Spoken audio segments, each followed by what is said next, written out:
and Mahabalipuram, the Prime Minister received the Chinese President earlier this evening in the temple town.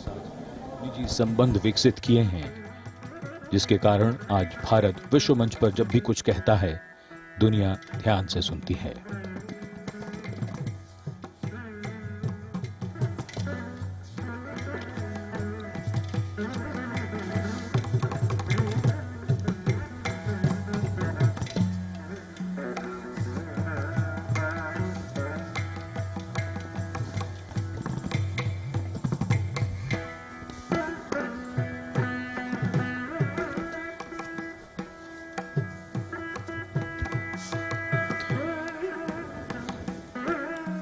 शोर मंदिर संरचनात्मक मंदिर है। इसका निर्माण नरसिंह वर्मन द्वितीय के समय में हुआ, जिन्हें राज सिंह भी कहते हैं। शोर मंदिर समुद्र तट पर बना है। बंगाल की खाड़ी में उठती समुद्र की लहरों ने इस मंदिर को देखकर माथा टेका है।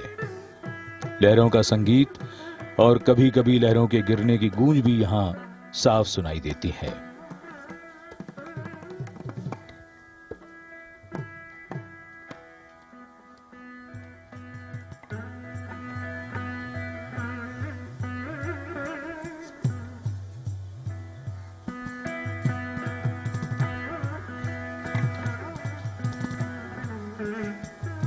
शोर मंदिर, जिसमें क्षत्रिय सिंहेश्वरम पूर्व दिशा में और राज सिंहेश्वरम पश्चिम दिशा में दो मनोहारी शिव मंदिर हैं। दोनों मंदिर गर्भगृह और अर्धमंडप वाले हैं। इनमें शिवलिंग स्थापित हैं।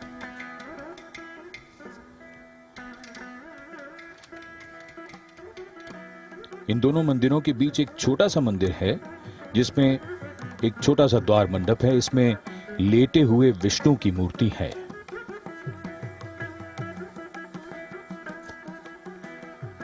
और मंदिरों को इस प्रकार बनाया गया है कि उनकी परिक्रमा भी की जा सकती है।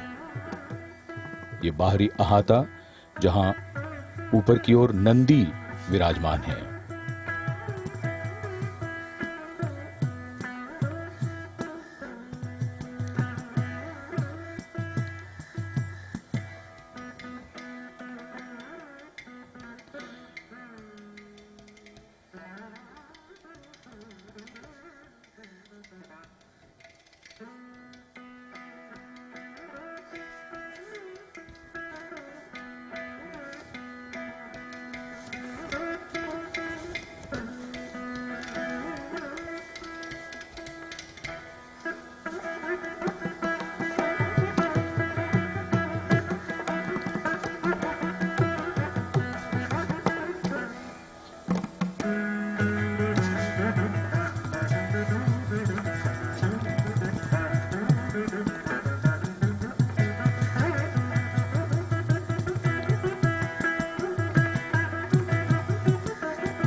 समुद्री हवा के नमक और परिवेश ने मंदिर के पत्थरों को काफी उम्रदराज सा बना दिया है। अब इसके सामने एक दीवार बनाई गई है और वृक्षारोपण किए जाने से खारे पानी और हवा का असर कम हुआ है। उठी हुई चट्टान का इस्तेमाल कई उत्कृष्ट कलाकृतियों को तराशने में किया गया है।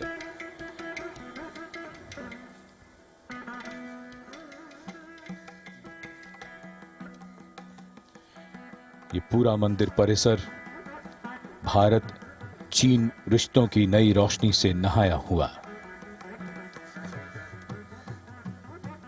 भारतीय विदेश मंत्री एस जयशंकर, भारतीय सुरक्षा और देश के सुरक्षा सलाहकार और अन्य गण्यमान्य व्यक्तियों से मिलते हुए चीन के राष्ट्रपति माननीय श्री शी जिनपिंग,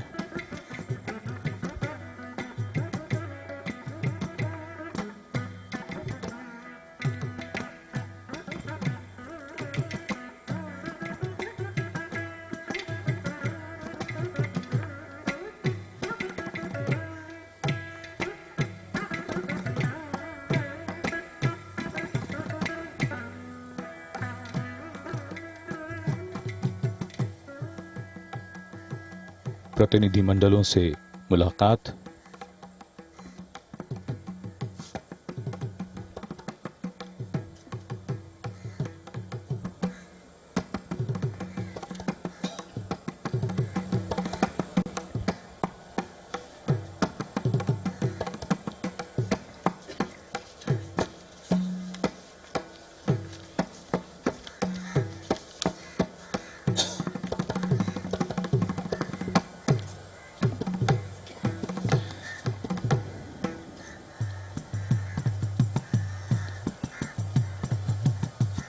राष्ट्रपति श्री शी जिनपिंग 2 दिन के भारत दौरे पर आए हैं और पूरी दुनिया की निगाहें इन दोनों विश्व नेताओं पर लगी हैं।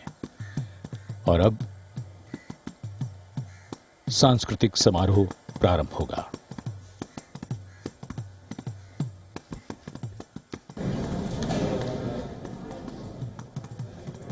Those live images coming to you from Mamallapuram in southern India, 60 kilometers from Chennai in Tamil Nadu. The informal summit between Indian Prime Minister Narendra Modi and Chinese President Xi Jinping being hosted by the temple town, a lot of historical significance. And the deep historical ties between Mamallapuram and China being one of the many factors as to why we are witnessing these spectacular images coming to us from the temple town.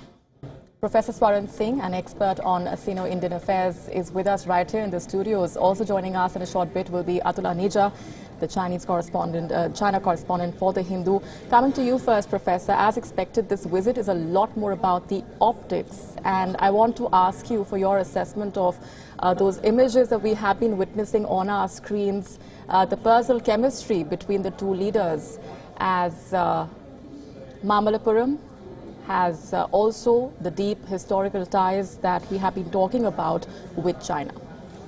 Time of leaders like Prime Minister Modi or President Xi Jinping is extremely, difficult to get.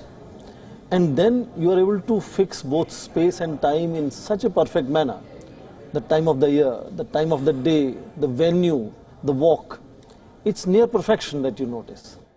And we have known about Chinese orchestration being an art for a long time.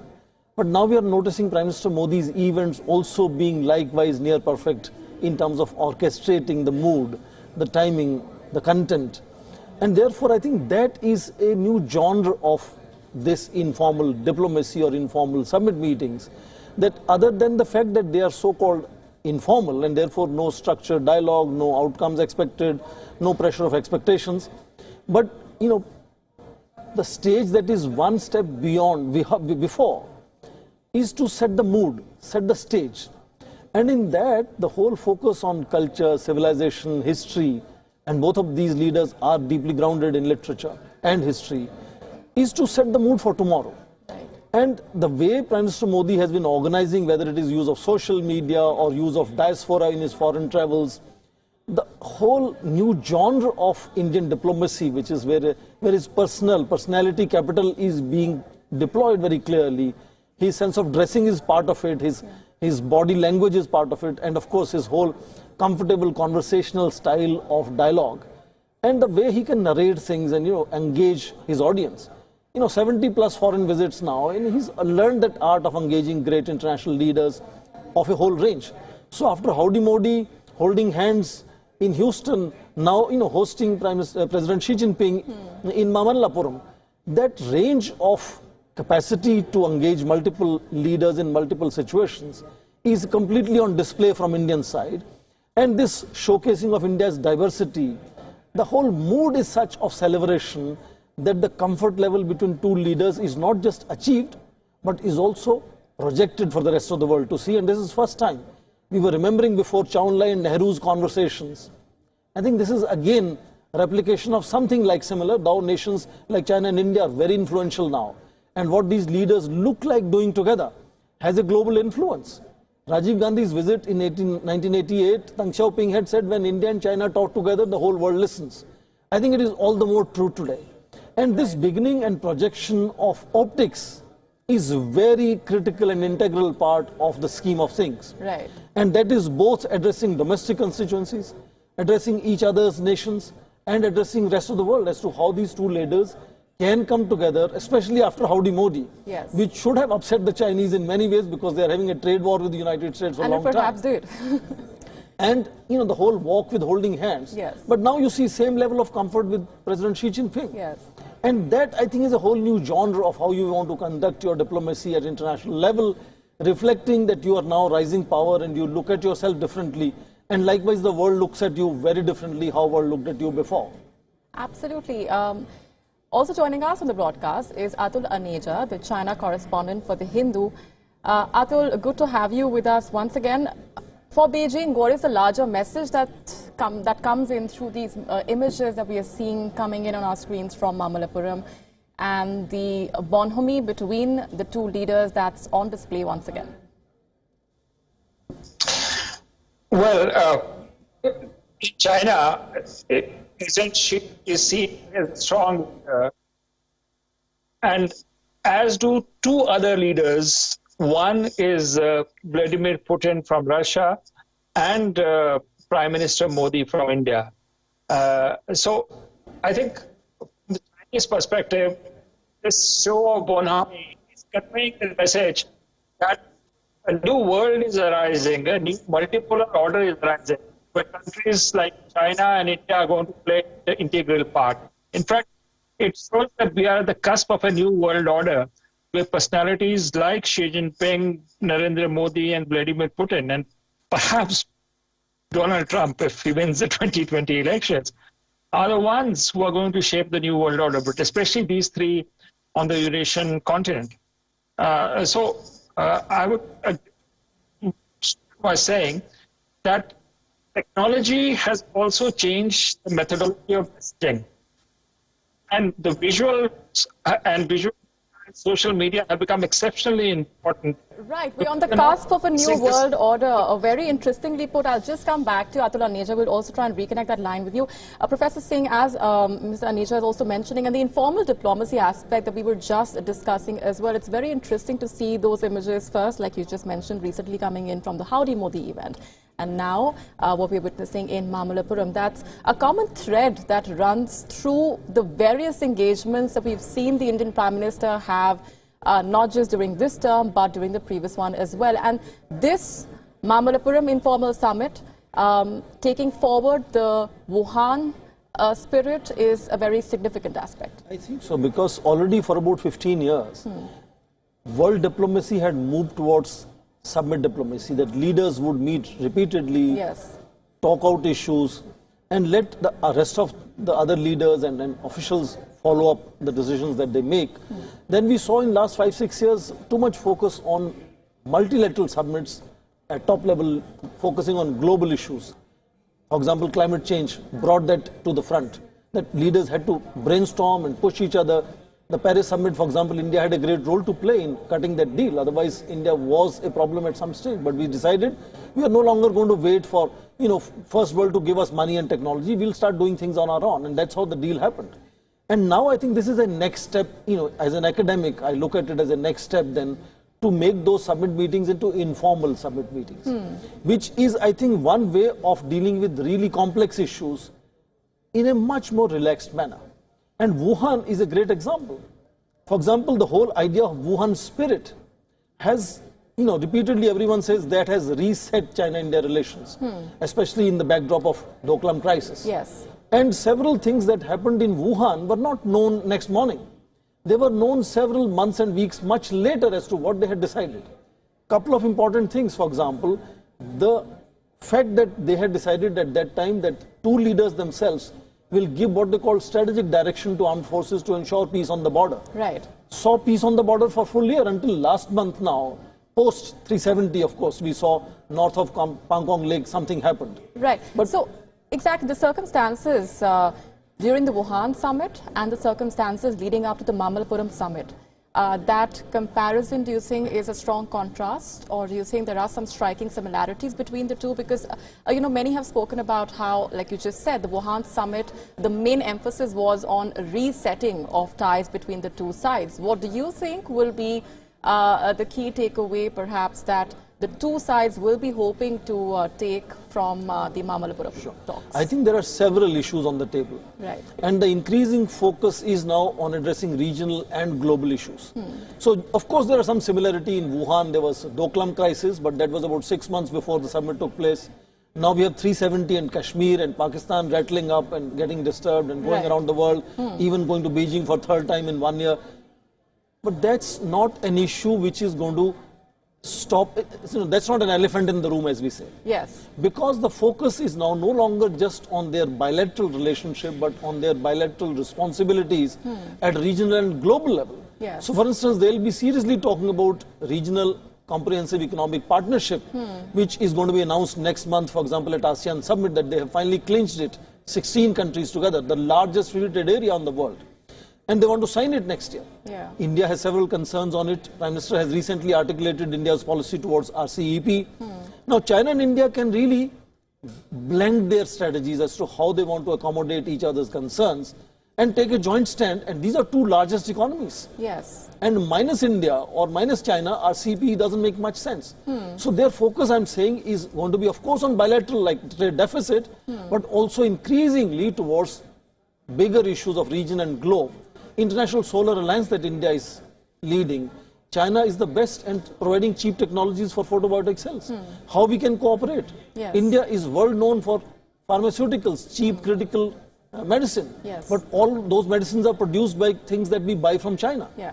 So that kind of complementarity of relationship at regional and global level is going to be a great focus now, because they have those inordinate responsibilities.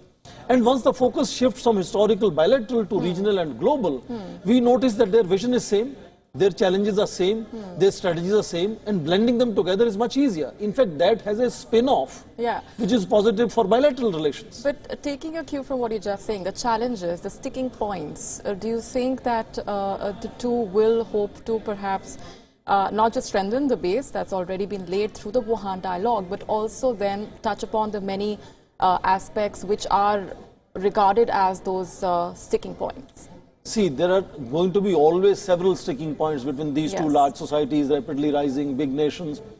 So to assume that one day we will have no sticking points is, I think, misplaced. And the very fact that it's been regarded as taking forward the Wuhan spirit. That's right. But would you not agree that there has also been a lot of ambiguity attached with the very expectations that the Mamallapuram summit will have? Some of the ambiguity is central to the character of Chinese civilization. Yes. So, and perhaps also of the relationship between the two sides. Also the relationship, which is a fairly complex relationship between these two nations.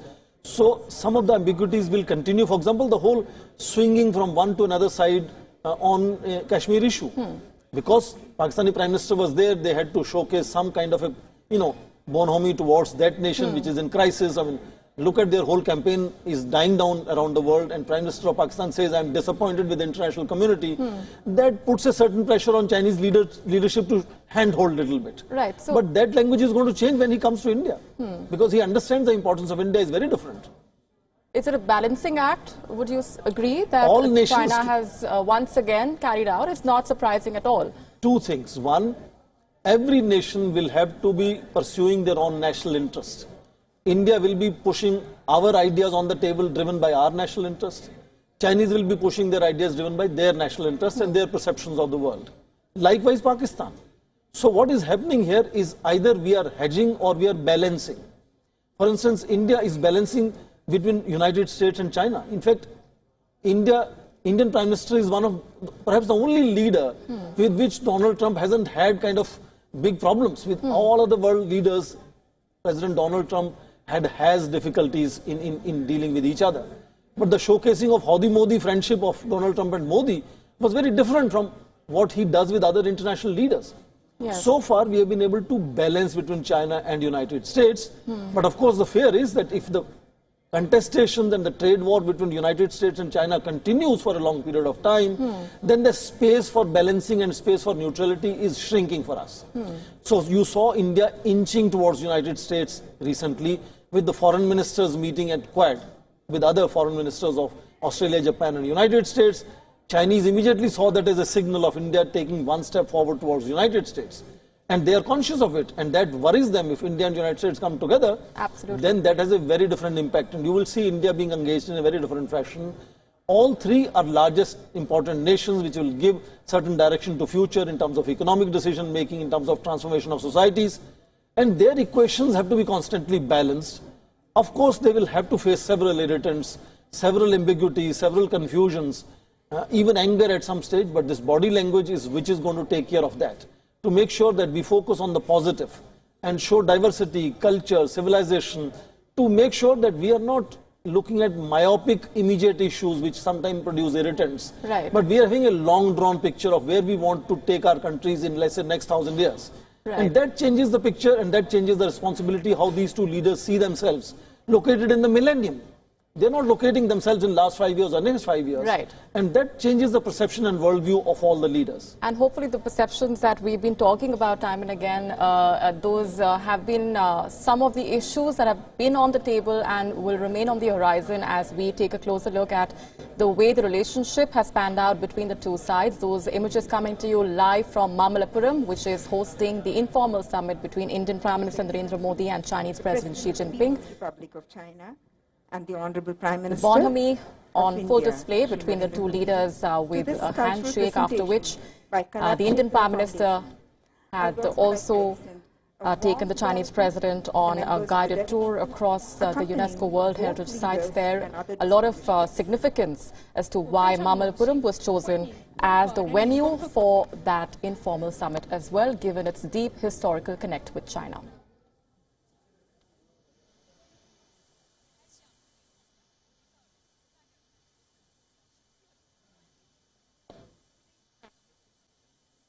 Attempt